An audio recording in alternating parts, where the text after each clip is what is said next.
Afternoon, Cactus people.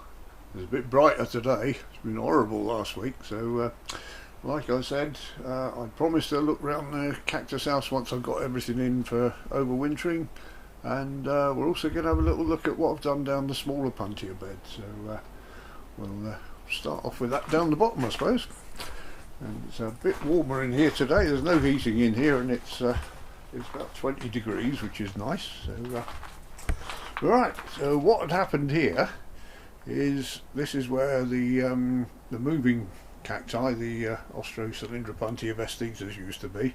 Now, not only were they uprooting themselves quite regularly, and I kept having to take them out and repot them, but they also got a mealybug infestation on the tips, which I couldn't get under control. And so I've taken them out and I've isolated them, and I'm treating them with some different stuff out there. There were some on this crystate one down here, but I think I've got those under control now, and I'm just keeping an eye on it. So that one's staying in, but I might put a small one back in here. But the bulk of them, they was just getting too silly. They were knocking each other over and ripping themselves out of the ground. So it looks a bit more tidy now, and that space will soon fill up. I've got a relative of the vestitas in here, which not quite sure which one this is, but it's very close to it. That was a lot taller. I cut the top off and it's grown out from the side. And the rock looking things there I've put there to remind me not to plant things there, because I still need to get at the windows at the back occasionally, and the sill at the back, to put things on and dust and open the windows and things. So I need a little bit of space in the bed, and I've put a lot of the smaller puntias that were sitting in pots over here, you may remember, and I've now got them in the actual ground here.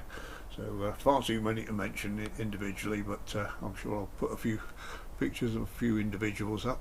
And I sorted out the corner where the drain comes out for the house there, so I've just put some crocks over the drainage and did a little bit of rearranging there. I've got big a puntia fragilis that was in a pot, and that's gone into the bed there. So that's just a bit of creative planting there, just to disguise the corner.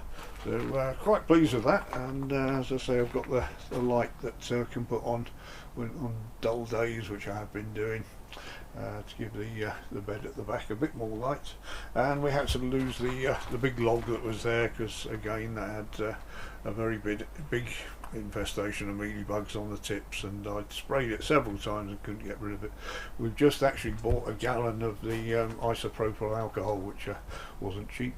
So that works well, but you've got to make sure you've contacted them. You've got to spray them direct with that, so it's not a systemic one. Anyway, that's that bit. I left a few in a few of the columnar ones in the back there, because they were too big to move and I haven't got anywhere else to put them. So we'll see how this develops over the coming years. And moving around, a few things in from the shop tunnel. The aloe here, I'm still trying to find a good home for that. I've rehomed 3 of them, which is good. And there's succulents in here that would normally be outside, and odds and sods. So let's have a look over here. The ones in the square pots are all from the shop tunnel, mainly succulents. I know I didn't need to bring in the agaves that are just the plain ones, but the variegated ones, I lost one in the cold a few years ago, so I don't want to lose all its pups, because they're doing well. And the subulatas, they're not very frost hardy, and I've just done these cuttings. Likewise on the floor, there's quite a few cuttings. They're all rooted up, but I don't want to put them out with the frost coming up. And it's not all cactus. Got a couple of pepper plants overwintering there, which they did very well in the other tunnel. I'm sure a few of you know I've also got another channel where I do gardening and odds and sods on there. So yeah, this is all crammed in for the winter. I had been putting things down on the main bed so I could cover everything up, but since I put the extra insulation in here, we haven't had it hasn't gone below 0. So and now we've got a paraffin heater. If we do get some frosty nights, we can stick that in here. And I'm just waiting. I didn't mention in my paraffin heater video on my other channel that it's very important to get a carbon monoxide detector, because I did get carbon monoxide poisoning from a paraffin heater when I was little, and I passed out in the bath and just woke up as I was going underwater, and then I spent the evening being sick, which wasn't very nice. So beware of that if you're using paraffin to heat your greenhouses. It's always wise to not kill yourself. So moving over to this bed, and as you can see, a couple of things on here from the shop tunnel. The columnar cactus, the Pilosocereus there, I've bought in because I wouldn't want to lose those. I've taken a few years to grow those. And also I've brought the Groomer in. These will probably be alright, but they're quite big specimens. I don't want to lose them, and the roots might be vulnerable in the pots. Now I've just heard something outside. If I don't open the door, there's going to be lots of meowing in the background, so excuse me for a second. Yes, you can come in. And yeah, that's, so it's all nice and snuggled up for winter now. And the pink panther's there next to the what's it called, the yucca, to remind us, he's standing there with his watering can, that some of the succulents will need a bit of water over winter, whereas the bulk of the cacti won't need any water. They're going into the dormant phase now, so they will just go to sleep for the rest of the winter and really wouldn't appreciate any water. If you water them while they're dormant, the roots can't absorb the water, and they'll just rot the roots. It'll just rot the roots. So but the succulents, on the other hand, like a few over here, they will need a little bit of water over winter. Not too much, but just enough to keep them going. There's a couple of nice ones here. This one I featured in a video a little while ago, the bulbine. You can see the flowers on that. I nearly lost that last year because it was out in the unheated tunnel and it really didn't like it, so I brought that in this winter.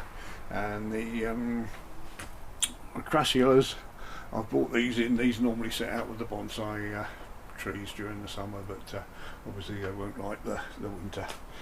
So yeah, I think that's about it. We've had a bit of a look round. I've got some things still lined up. There's a couple of videos in the making coming along there. One I've just done with the agave cactus, and this is for the competition this afternoon. So we're off to the Cactus Society this afternoon. We have a monthly table competition, which is just a bit of fun. There's no prize money or anything. And today's is mellow cactus and euphorbia, and I haven't got any mellow cactus. There's also an entry for any cactus or succulent in flower. So I've got a little Bocasana with some flower buds on it, which I'm trying to get to open. It's in the seedling cabinet inside with the grow lights on it. So let's keep them crossed, because that's the only one I've got that's flowering at the moment. Alright, hope you enjoyed the little tour of the cactus house and things that are overwintering, and sorry about the interruption. Can I say anything? No, not going to say anything now. Noisy as when you want him, don't want him to be noisy. Never mind. Thanks very much for watching, everyone.